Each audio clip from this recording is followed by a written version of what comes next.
What's your greatest regret? Growing up, my mom had this obsession with me becoming a doctor. Not just any doctor, a neurosurgeon. From age 5, she'd make me practice holding chopsticks for hours to build steady hands for surgery. When other kids were watching cartoons, I was stuck memorizing anatomy flashcards. Every birthday, instead of toys, I'd get medical-themed gifts, a kid-sized lab coat, a plastic surgery set, even a real stethoscope that cost more than our monthly groceries. My walls were plastered with brain diagrams instead of superhero posters. The breaking point came when I was 12. Mom hired this retired surgeon, Dr. Walsh, to mentor me after school. 3 times a week, I'd sit in his stuffy home office while he droned on about surgical procedures. The guy smelled like mothballs and disappointment. One day, I snapped, if Mom wanted a future surgeon, I'd give her one. I started carrying around a notepad, diagnosing everyone I met. Mrs. Anderson, that slight tremor in your left hand indicates possible cerebral atrophy. Fascinating case. At family dinners, I'd randomly announce medical observations. Uncle Pete, your fork-to-mouth trajectory suggests early-onset motor neuron dysfunction. Most concerning, when he'd stare at me confused, I'd just scribble in my notepad and mutter, patient exhibits cognitive delay. I downloaded medical sound effects on my phone. During quiet moments, I'd play heart monitor beeps. In the grocery store, I'd stop in the middle of aisles and yell, clear! Before pretending to defibrillate the frozen pizzas. Mom thought I was finally embracing my destiny. She didn't realize I was losing my mind. I started carrying latex gloves everywhere before touching anything. Doorknobs, pencils, my own sandwich. I dramatically snapped them on. Can't risk contamination, I'd explain to confused classmates. Surgeons' hands must remain pristine. In art class, I'd only draw anatomically correct organs. My teacher sent me to the counselor when I turned in a detailed colored pencil rendering of a diseased pancreas for our Happy Place project. I invented a fake medical condition called spontaneous neural combustion and convinced half my class they had it. Symptoms included occasional blinking and the need to breathe air. The school nurse had to send out a letter to parents. The final straw was career day. While other kids dressed as firefighters and teachers, I showed up in full surgical gear, scrubs, mask, booties, the works. I'd borrowed it from my cousin who worked hospital maintenance. When it was my turn to present, I walked up to the front of the class, dragging a life-sized anatomy mannequin I'd stolen from Dr. Walsh's office. Today, I announced I'll be performing an emergency cranial procedure. Before anyone could stop me, I whipped out a toy saw and started operating while narrating in a terrible British accent. Notice the elegant curvature of the temporal lobe. Simply magnificent. The screaming started when fake blood started spurting everywhere. In my defense, it was just corn syrup and food coloring. But try explaining that to 20 horrified third graders and one very unconscious teacher's aide. The principal called my mom. Between sobs, she asked why I'd do this. I finally told her the truth. I didn't want to be a surgeon. I wanted to be a chef. The look on her face when I said chef, you'd think I'd announced plans to become a professional rattlesnake juggler. But then something unexpected happened. She started laughing. Not just a chuckle. Full-on tears streaming can't-breathe laughter. Through gasps, she admitted she'd only pushed the surgeon thing because her own mom had forced her to be an accountant when she dreamed of being a painter. These days, I run my own restaurant. And on my office wall, right next to my culinary degree, hangs that bloody third-grade anatomy mannequin.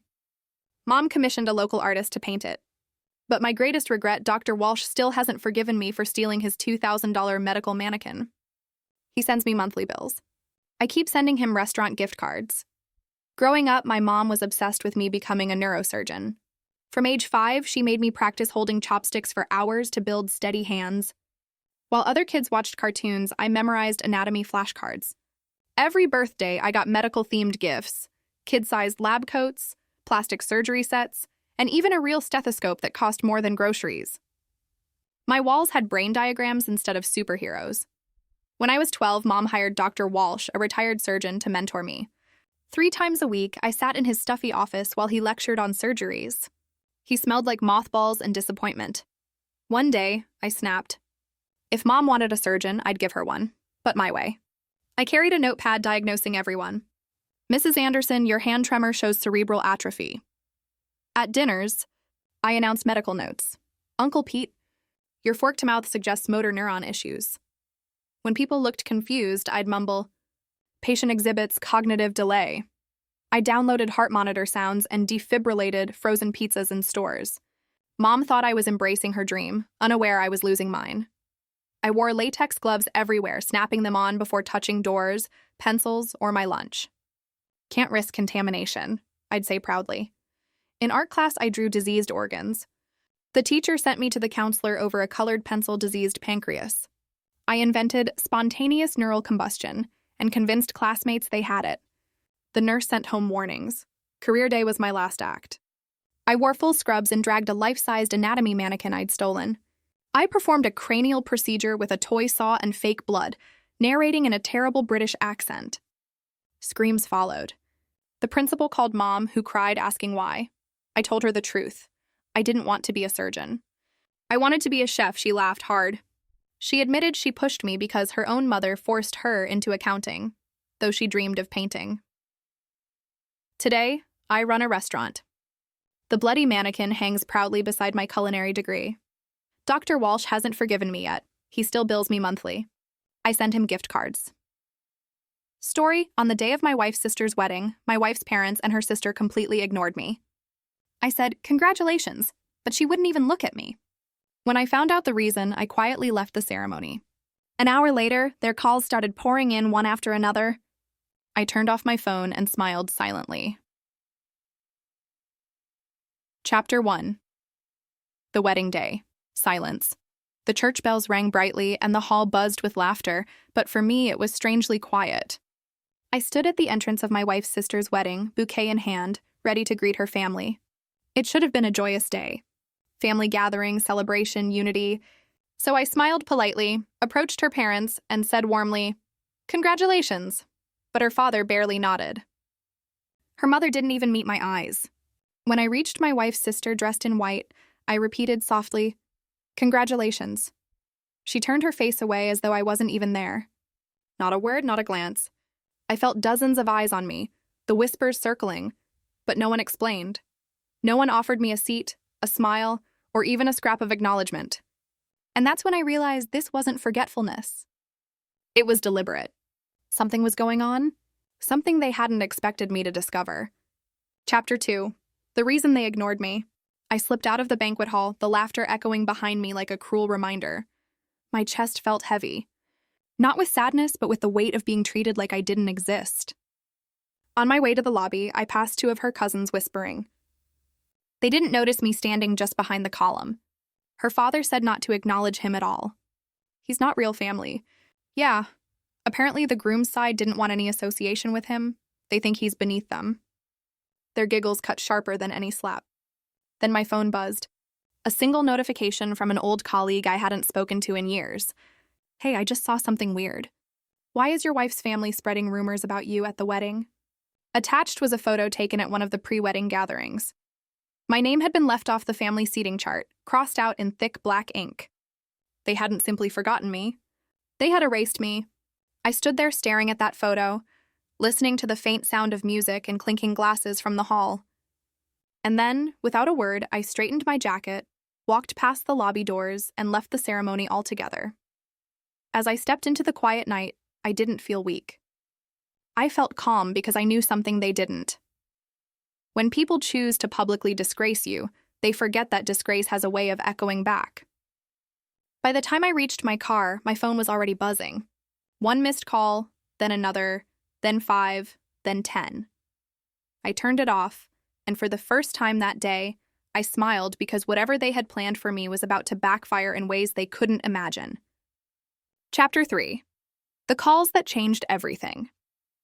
As I drove away from the wedding venue, the phone on my passenger seat lit up again and again. One missed call, then 5, then 10. Just hours earlier, they had acted like I was invisible, erasing my name, smirking as if I didn't belong, and now they couldn't stop calling. Her mother, her father, even her sister, the bride, whose eyes had refused to meet mine earlier. The hypocrisy was almost laughable. What they hadn't realized was that their little act of humiliation hadn't just stung me, it had exposed them. The cousins' whispers I overheard, the seating chart photo with my name crossed out, my sudden quiet exit. Guests had noticed and whispers had already begun swirling inside that hall.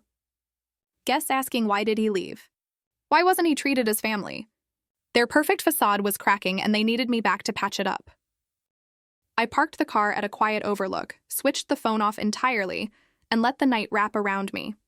Their frantic calls, their desperation, all of it melted into silence. And in that silence I smiled because finally they were the ones left scrambling. They thought they could erase me with whispers and crossed out names.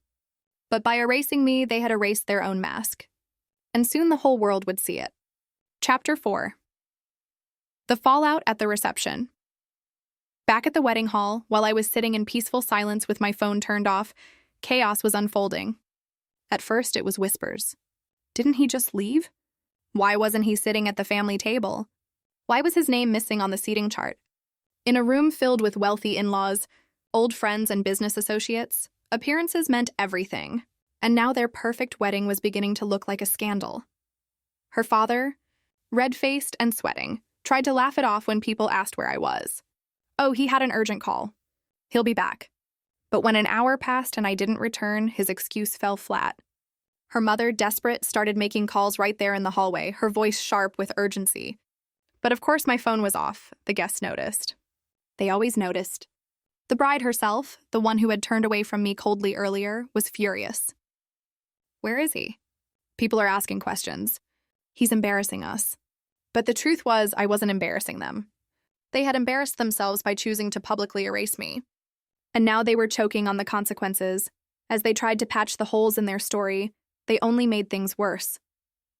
The guests' whispers spread faster than any toast or blessing.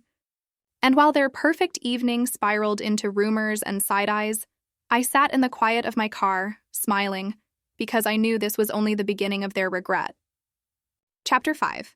The Turning Point.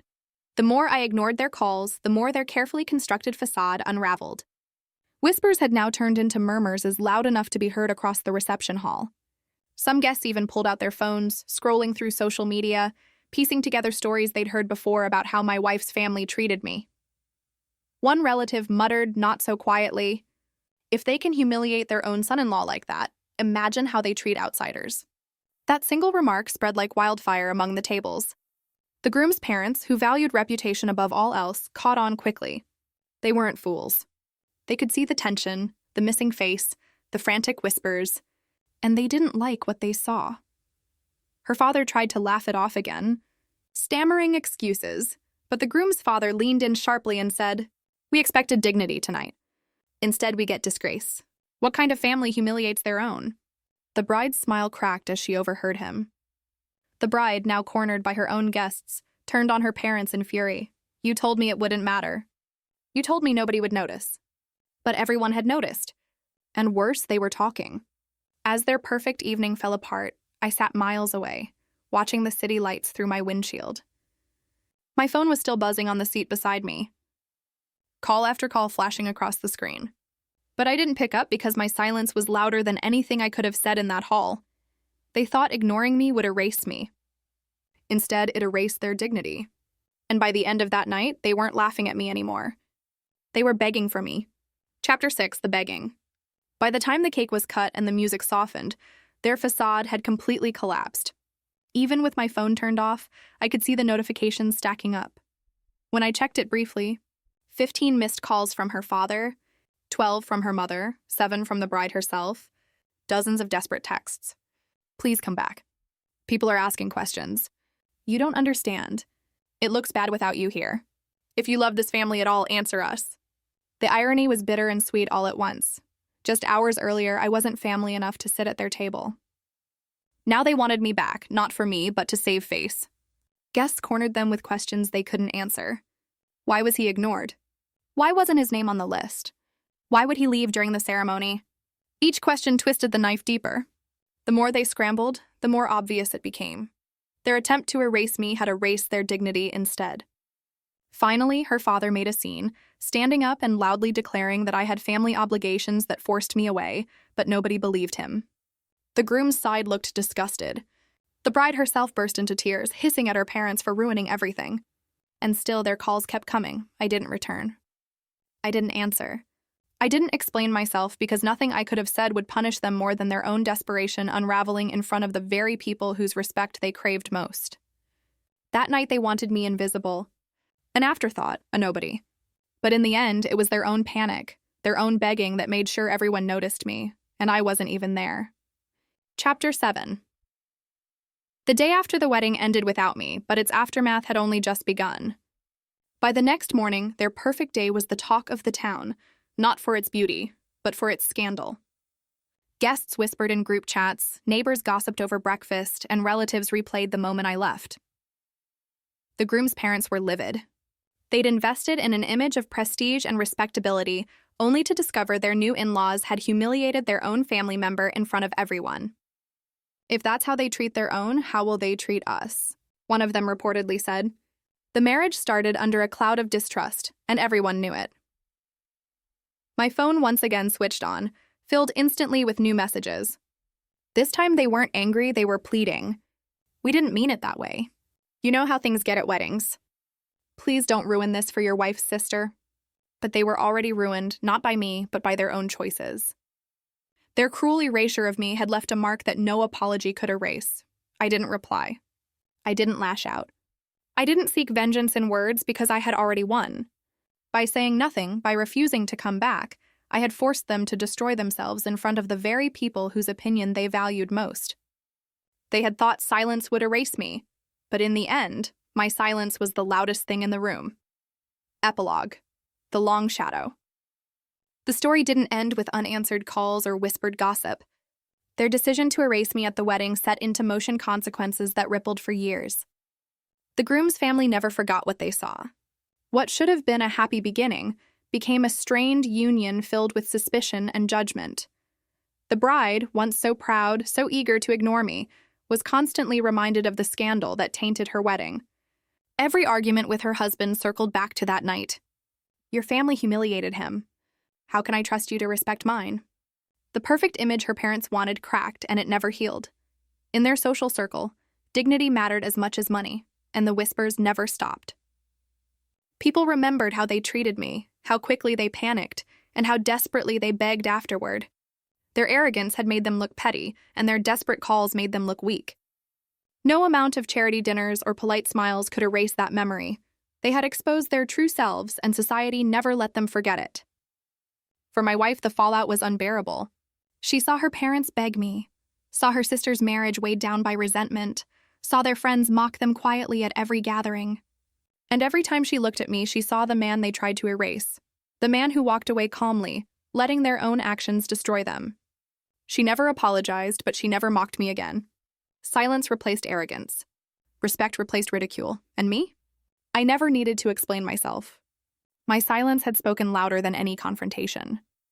They thought ignoring me would erase me, but instead my absence became the loudest presence in the room, the crack that shattered their carefully built facade. In the end, I didn't need revenge through anger. My revenge was simpler, sharper, letting them collapse under the weight of their own arrogance. And every time I saw their eyes flicker with regret years later, I smiled quietly, the same way I did the night of the wedding.